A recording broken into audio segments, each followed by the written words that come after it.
আমাদের নিজেদের দিকে যদি আমরা তাকাই, তখন দেখব তিনটে জিনিস আমাদের সবার মধ্যে রয়েছে। সেটি কি? এক, আমরা কেউ মরতে চাই না। কেন এরকম? সবার মধ্যে।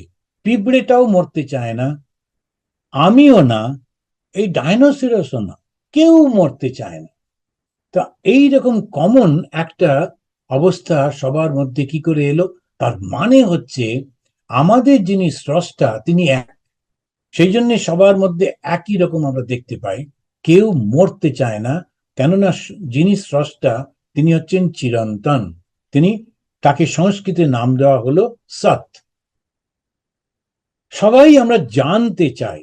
ছোট শিশু তার মার কোলে, মাসির কোলে বসে পাখিটা কেন উড়ে গেল, কুকুরটা কেন এরকম করছে, সারাক্ষণ জিজ্ঞেস করতে থাকে। তার জানার বাসনা, এই জ্ঞানের বাসনাটা কোত্থেকে এলো? সায়েন্টিস্ট সমানে জানতে চাইছে যে কেন এরকম হচ্ছে, কেন এরকম হচ্ছে।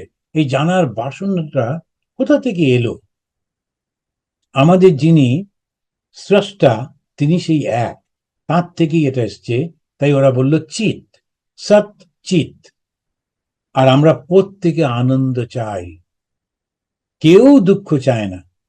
লক্ষ কোটি টাকা দিলেও কেউ দুঃখ কিনবে না।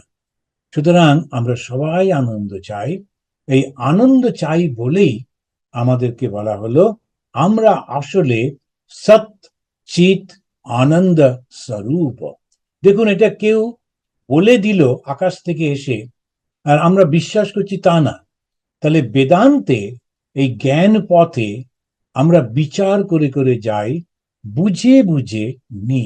আর এখন আমরা বুঝলাম সত্যি তো আমরা সৎ চিৎ আনন্দের স্বরূপ। আর ওইখানে আমাদের পৌঁছতে হবে কিভাবে?